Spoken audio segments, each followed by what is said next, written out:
Welcome to this week's Fireside Chat with Jesse. I am joined today by Deepika Shahani, founder and chief sales officer, and Paul Manley, chief technology officer at DealHub360. Thank you both for joining me today. Thank you, Jesse, for inviting us. Yeah, thanks a bunch. We're glad to be here. Great to have you on the program. It was nice when RJ Grimshaw introduced us a few weeks back and was telling me more about your story and the platform. So looking forward to kind of sharing that with our audience here. And, I'm going to be quiet real quick and just let you both introduce yourselves. Deepika, we'll start off with you. Sure. Thank you. I started in leasing when I was 21 years old, right after graduation. And ever since then, leasing has been in my blood from an origination standpoint. So I've always worked for smaller mom and pop leasing companies in the payment space, grew up the ladder from data entry analyst to credit analyst to risk, operations manager, team manager, so on and so forth. Most recently, I worked at TimePayment, which is also an equipment leasing company. They started their payments vertical and hired me as the VP of sales to grow their leasing business in the payment side of the world. And that went phenomenally well until it didn't. And then they stopped leasing in the payments vertical, and I took a sabbatical for a year, just exploring with the kids, traveling the world. Um, and that's how, DealHub360 came into being, because a very good friend of mine reached out to me and said that he was looking for a front end portal and needed some help in figuring out what's the best option out there. He was working out of spreadsheets. This is a really well established leasing company working out of spreadsheets, right? And so I'm researching all these different companies. And, because I have all this leasing background, have done, used several different portals all my life, helped build portals in the past for the companies that I worked at. I just found this as a great opportunity to step out of like the day-to-day leasing and just try something new. So I helped them, research different portals, and we came to a conclusion that there was really nothing out there that was simple, easy to use for a standard broker that, cannot afford a $80,000 platform and at the same time is not able to, really survive day to day just being on Excel. And so, using my expertise in leasing and, building platforms in the past, um, I decided to help a friend in this industry who became our investor, and then we built DealHub360. Excellent. Thank you, Deepika. Paul? Yeah, I'm Paul Manley. I'm the CTO and founder, or one of the founders. We started. Sorry, I didn't mean to take that from you. Oh, sorry. I should give a different title, Paul, and not the founder. No, just kidding. But no, yeah, I'm CTO now, and actually I was CTO at our previous company. I'm from the payment space, payment processing. So yeah, I started years and years ago. I was in the same company for like 17 years. We started as Check Gateway, so an ACH processor. We merged and became Base Commerce, then we got bought and merged again, became Nuvei. At each of these steps, we got larger and larger. And it's great, to get larger and get more, influence the industry and be building more products. But we really, for me at least, we lost focus of the customer, right? So one of the reasons I left that was we got so big, we're just in meetings all day, and I wasn't really dealing with, making technology, making things better for customers, focus. When we got to our largest size, we were like 2,000 people, and it's just, that's it's a big organization to try and move around and to get like focused on something. Um, like Deepika was saying, we're building DealHub360 to really meet a problem we solve and a focused problem. Because we deal with brokers and lenders. That's our client. We build the software for them so they can use it based on the things that they needed. right? We saw a problem. Brad, our other investor, like I said, working out of Excel holding the financial industry up, like it's the tool everyone uses. Which is great. It does work, but you get to a certain size and you need some more technology. You need to help your customers, get better visibility, better notifications, all kinds of stuff that is just harder to do with that. So anyway, that's why we, built. That's where I'm kind of coming from is big, payment scale. We wanted to get more focus and you know, uh, getting back to focus on the customer is really what we want. And it's nice to actually, it's nice to get feedback. This may sound silly, but when you get to kind of a big company, you're just in meetings all day, um, where we have pretty direct And the, in feedback. the in the in the feedback that you get might be like through the grapevine, like 4 layers Oh down. yeah, Right, It's like, what is right, real feedback here? right, So where we get a right. customer service, they aggregate them to project management, it aggregates to the manager level, then it gets aggregated to me. right. I'll be like, I don't know, it's looks like there's a problem somewhere. Yeah, But yeah, that's kind of my story. Just trying to build stuff for people that really want to use it. Yeah. I mean, you guys both mentioned Excel. As much as I want to say that's the exception, not the rule, it's the other way around. I mean, Oh yeah. I've been in the right. software space for I don't even dealing with software. I think my entire 20 years in equipment finance, and we've been through $1 million projects. And what are you gonna do with this one? We're gonna leave it in Excel. Yeah, it's a Yeah. great idea. Right. Leave it in Well, Right. Excel does work. I mean, when you get down to it, it does exactly the same. Like you put some data in it, it's there. Saves Never it go, for you. that's Right, it. right. Mm. Huh? Unless you Yeah. hit delete and then there you go. That's Well, gone. that's the other fact. I mean, I've been into some, you would think, I mean, there's like 33 salespeople in a shop and they're all working off the same Excel. It's Right, like, what happens when someone fat exactly. fingers, or what Yeah, happens when that delete all button? the time, all It's the like, Wow. time. better not hit save. Right, Ooh. Yeah, hope everyone has Uh, exactly. their backups. Yeah. yeah, yeah. All right. So, you guys gave a little introduction to DealHub360, but let's dive in Mhm. a little bit further. So, whoever wants to go in and just kind of introduce the generality of what the platform does for, I guess, the origination side, if you don't Yeah. So I'll start and I'll pass over the baton to Paul.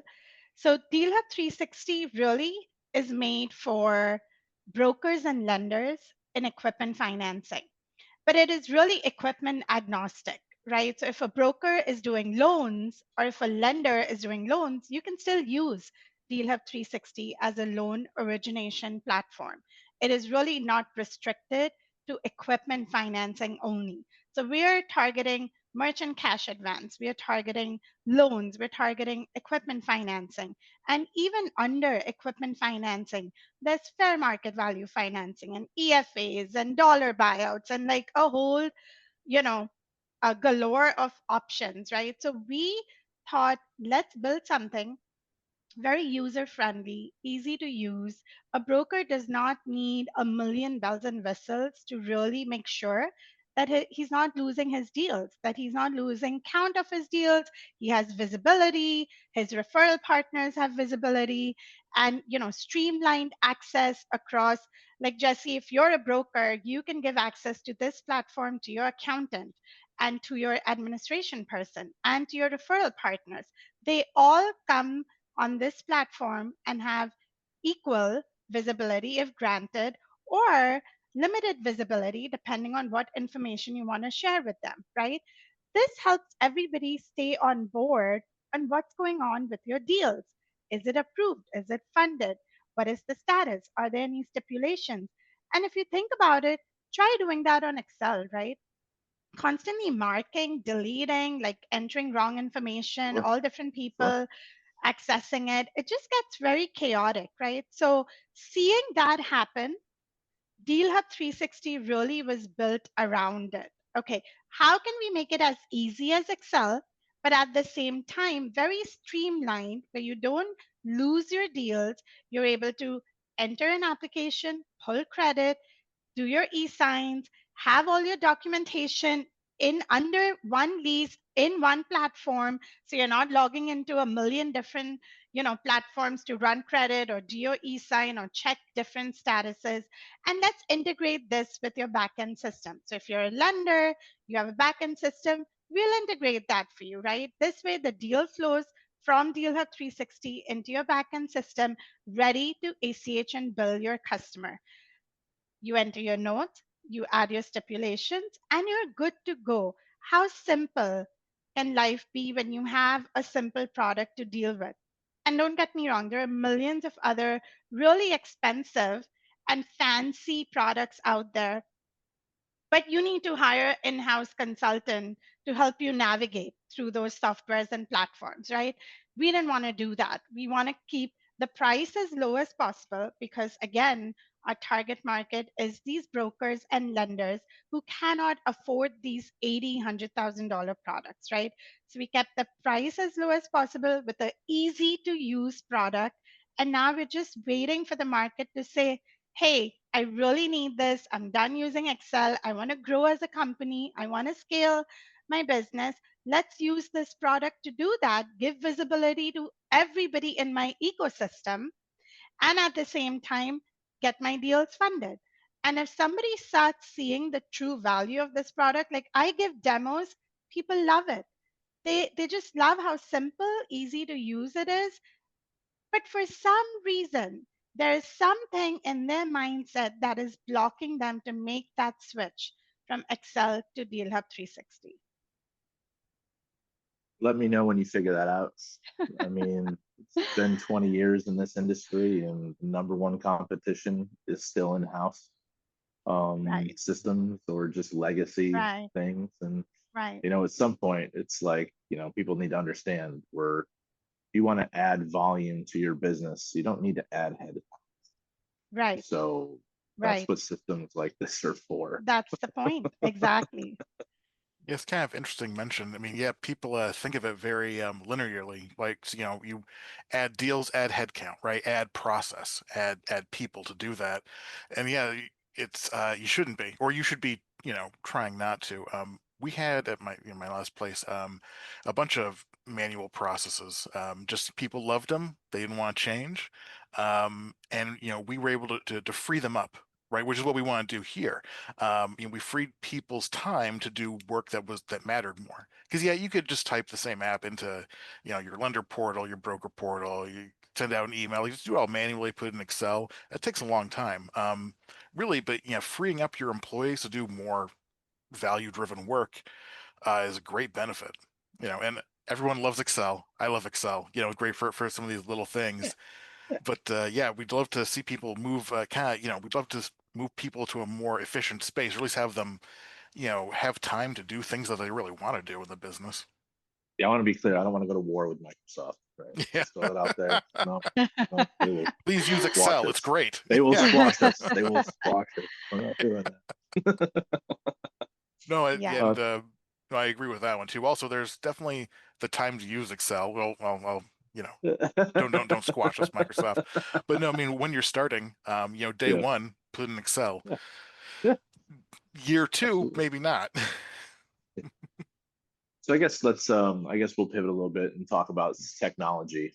So from a technology perspective, what are you guys seeing? I mean, obviously you can't, you know, read anything. Every other thing you read about is AI. Uh Yeah. so it's kind of like, yeah, I get it. I get it.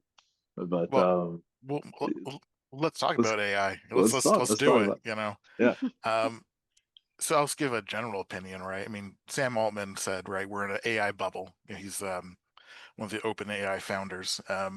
So are we there? Probably. I mean, everything is working that way. We've been adopting it, right? So in the platform, we're putting in features to do basically document analysis, some risk analysis kind of things. But that's, I also want to make sure that people get the value they want out of it. So we're also doing it in-house.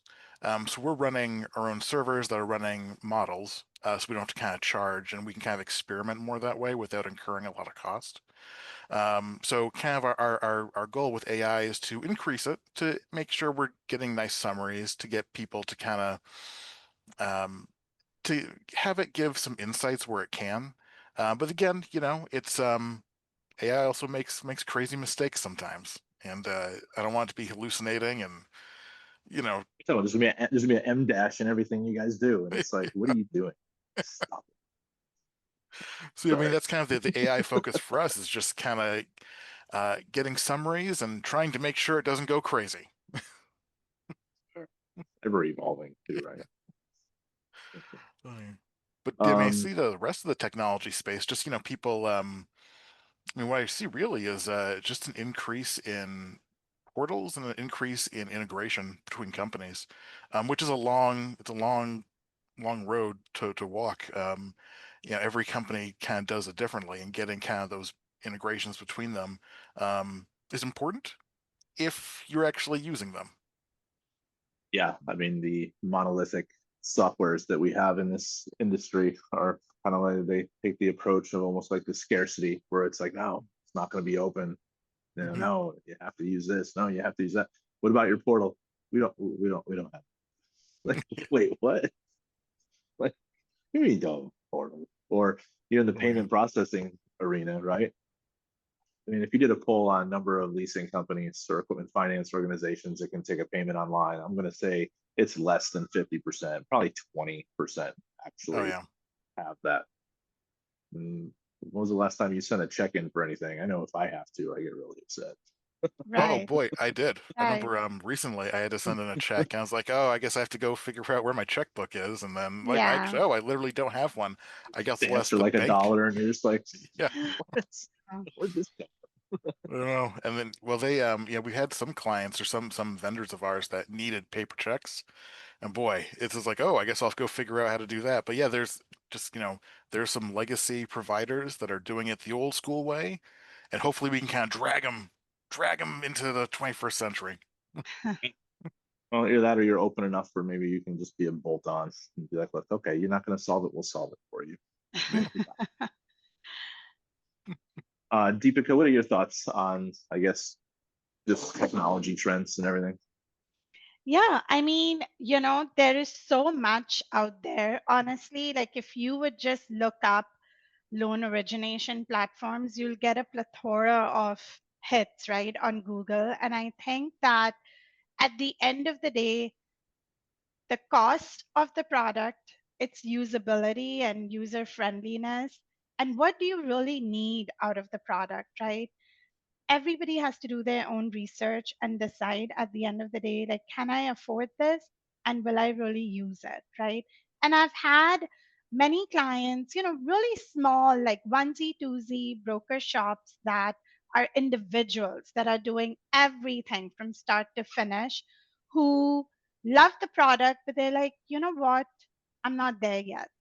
I think I have to like wait it out and see what happens. And when I get my like first big deal, I'll contact you, right? But then when I contact them 6 months later, they're like, oh, we, just decided to go with a product that is like $50 a month. And I'm like, really? What product is that? What front end portal is $50 a month? Please let me know. I want to see it. And nobody wants to share the name with you. So there is a lot of technology out there. Do do these, our target market is these smaller brokers and smaller to mid-sized brokers and lenders. And are they really going to use the full extent of the technology available out there? If not, we have a great solution. If you will, sure, go ahead and go spend the $80,000 out there. And then these smaller brokers also want AI, and they also want document parsing, and they also want these other bells and whistles, but they don't want to pay the flat minimal fee that we're charging, because Excel works for them. But they do want AI built into the technology. So we are trying to build that in house to keep the cost low so we don't have to pass it on to these brokers and lenders. If you would go to some of these other platforms out there, which are these big brands, you want AI? Sure, it's another $50,000. You want customization? Sure, that's another $25,000, right? So, I guess on the flip side of that, yes. obviously you guys are priced underneath 80 grand because you've mentioned that a few times. do people kind of look at the way you're pricing it and sit there and say, why is it so affordable? I'm just being a devil's advocate real quick because I've been in sales my entire life. So it's like I a think methodology that you guys have to figure out where you're playing, right. right? So I think we intentionally have kept the pricing low, not because a year from now when we're super famous and everybody has us, we're gonna go double it up. That's not the goal, right? The goal is we have a standard product, sign up, pay a flat fee a month, you're good to go right away, same day. Upload your logo and you're good to go. But we also have a product where you need customization and you need anything special. You need some changes in reporting, some changes in pipeline. Sure, we have those products as well. That's not as low cost as you would think. That is minimal upfront cost, right? For this branding and the customization and, doing all the special things that you need. But the goal again is our target market is the smaller brokers and lenders. We empathize with them. We built a product we love and we really want to share it with them because we saw the need for a product like that in the market, right? We did our research and we did demos and we did everything you can imagine. Like I said, for a friend of mine who was looking for a front end origination portal, and we just couldn't find a good fit out there. So we launched this product in January of this year. And Jesse, you have to look at how it was in January and compare it to how it is now. We're Sure. adding features daily, right? New features, exciting features that automate life and save you time and do all these things. But we're not passing on the cost of adding these features to our customers because we truly are not there to price gouge. We do want to make money. We do want to stay in business. We want to scale. Sure. Sure. So that's my take, right? We're really here to share our very user-friendly product with brokers and lenders out there.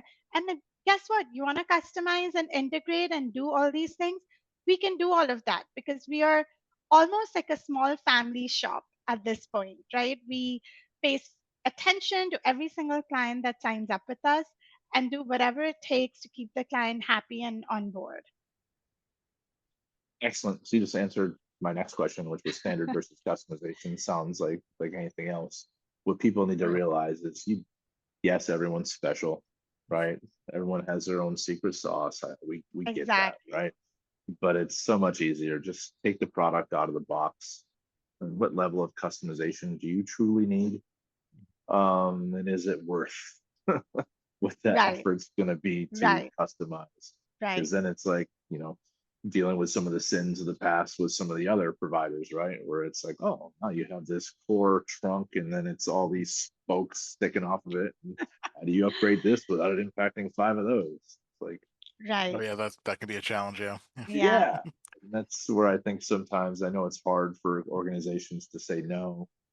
We say no all the time to our clients where it's like, when was the last time you used that document? 5 years ago. No.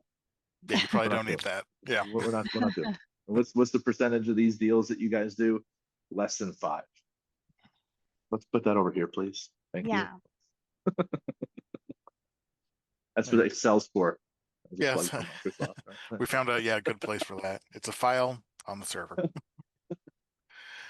Awesome. And what's the market's reaction, Ben, Deepika? You mentioned that people love when they see it. Like how, 9 months into this, what are you guys seeing? So we are seeing, during our demos, an ask for a more CRM kind of a portal, right? And understandably so. They want to be able to take notes and, do different things on it from a CRM standpoint. I apologize for my lack of No, that's technology okay. skills and being distraction here. I That's keep okay. We get to see the going. game a little. Yeah. I don't. It's like, come on, man. Like,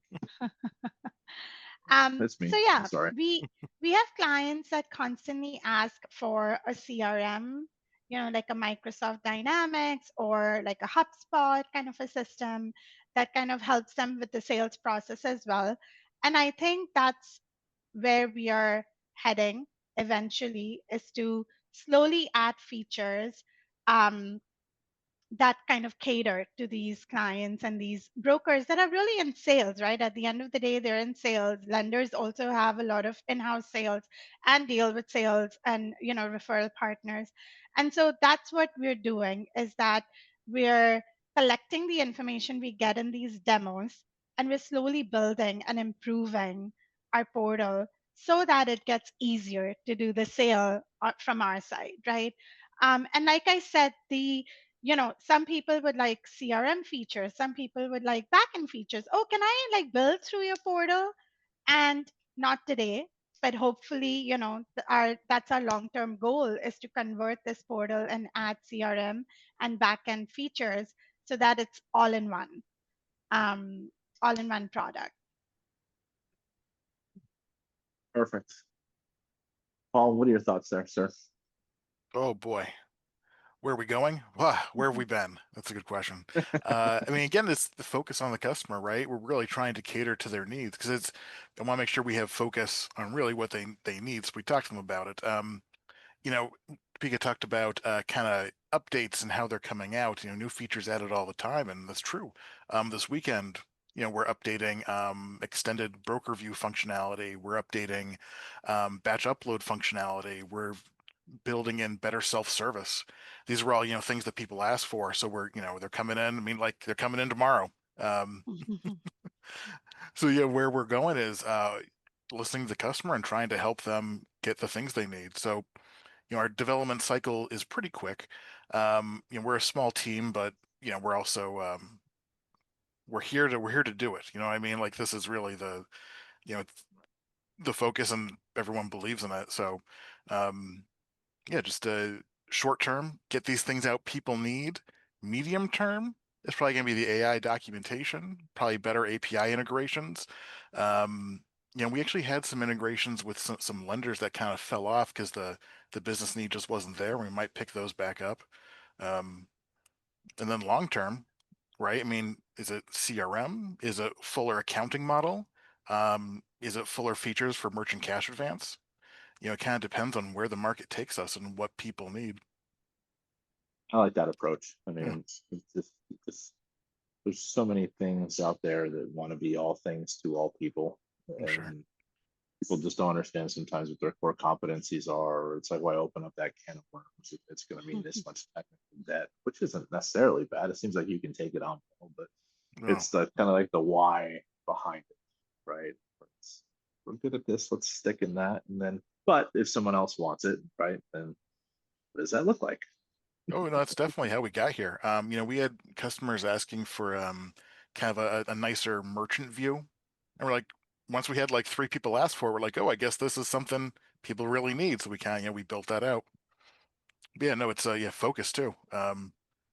Just trying to get what the customer needs out the door because really we want Sure. them to use it. We want them to love it, to recommend us, and be Well, then indispensable. it's refreshing, and then Hmm. it allows you to interact with your clients more.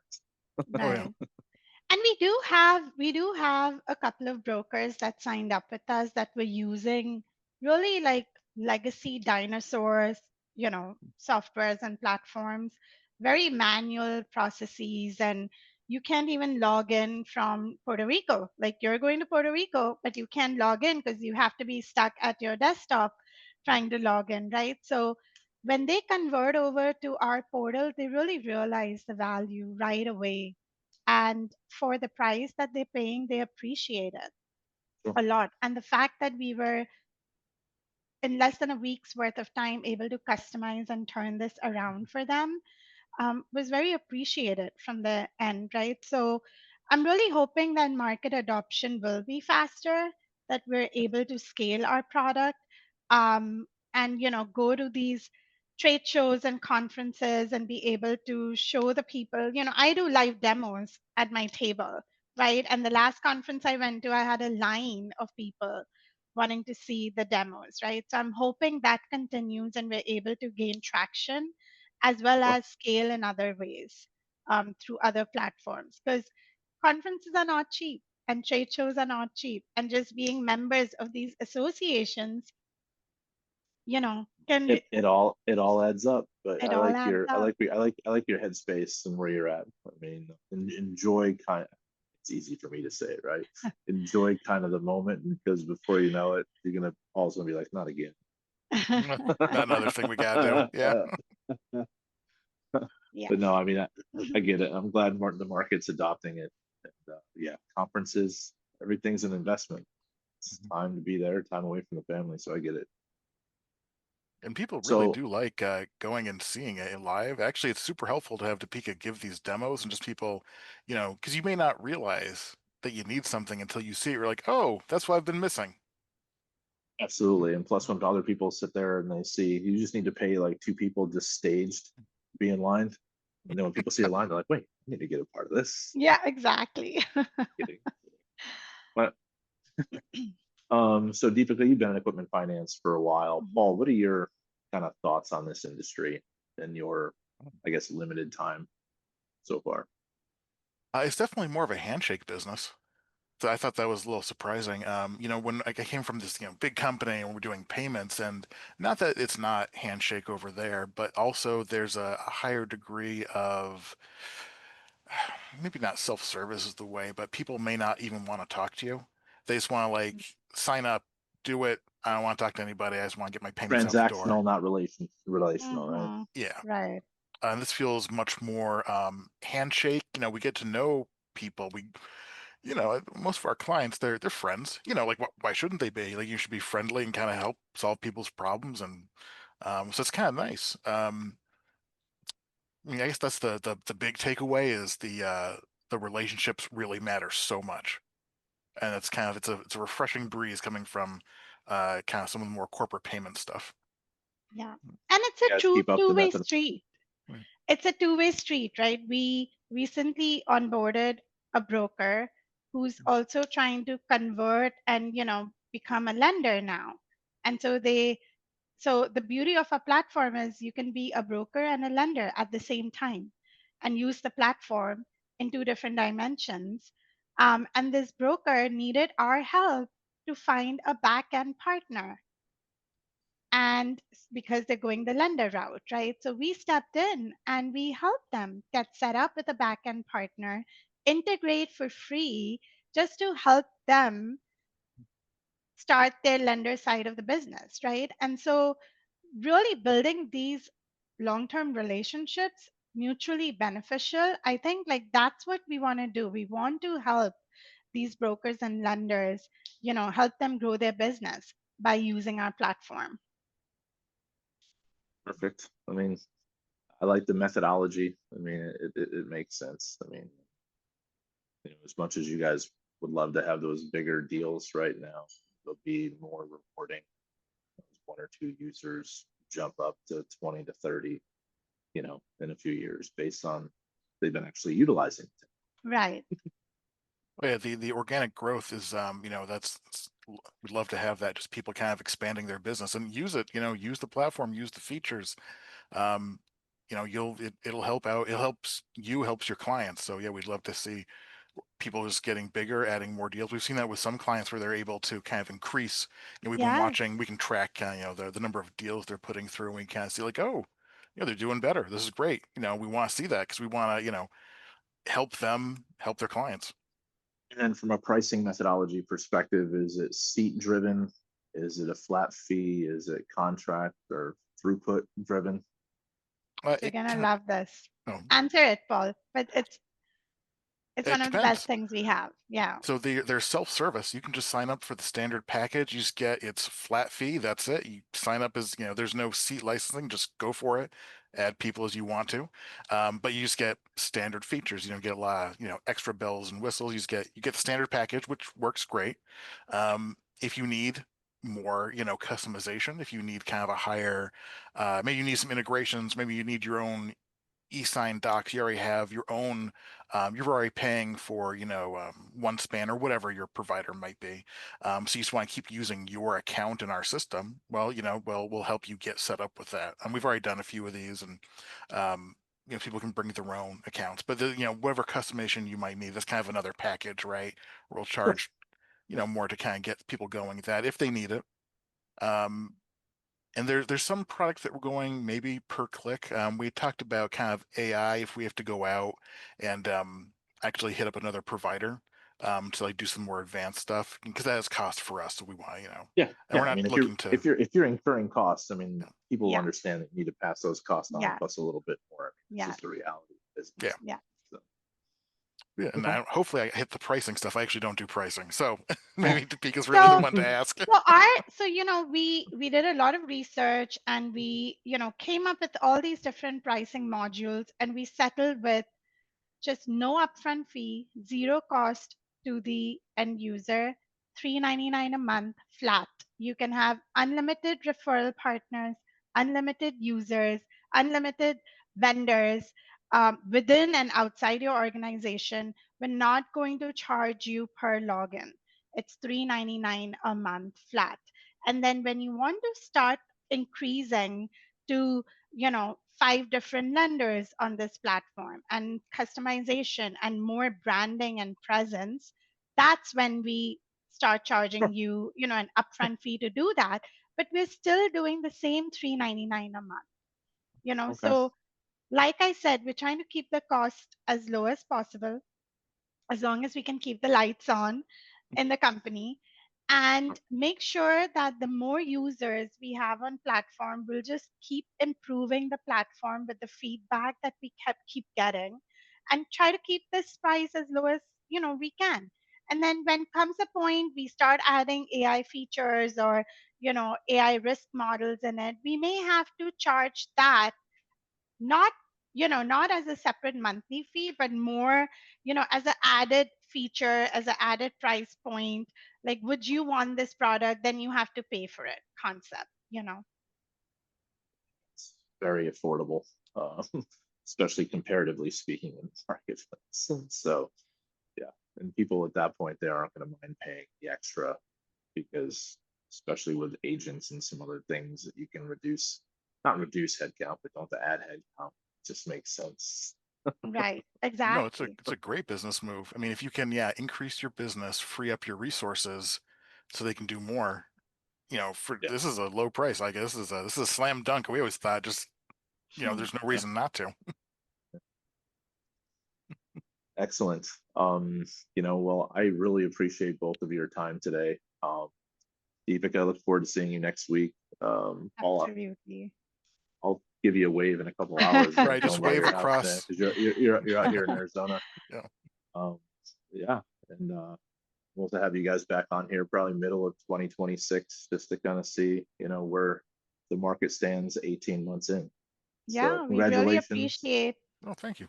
the opportunity. We truly believe that your help will go a long way, so we really appreciate that. Yeah. Not a problem. Curious to see how the market reacts. I like your guys' headspace. I like the business model. I like your approach. It's refreshing. Well, I'll ask you something if you don't mind me flipping the script a little. Yeah. What improvement would you say that we need to do for our process? You've heard about us a little bit. What's some feedback that we can get? Um, my experience in this industry for the last 20 years is I don't know how many people you have on your platform. But the way that you guys are approaching it, I mean, at the price point that you're at, can't really say give it away because you basically already are.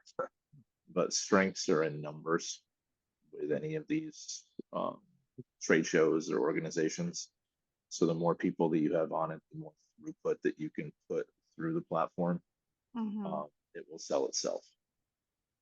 So it's always taken me about 18 months to kind of find my groove when I've moved from organization to organization. Not to say it's truly 18 months, but it's the stuff that you started 18 months ago is now fruition. Don't get frustrated. 9 months in, you might be saying you guys are, but you guys have been planting seeds. They will come to fruition.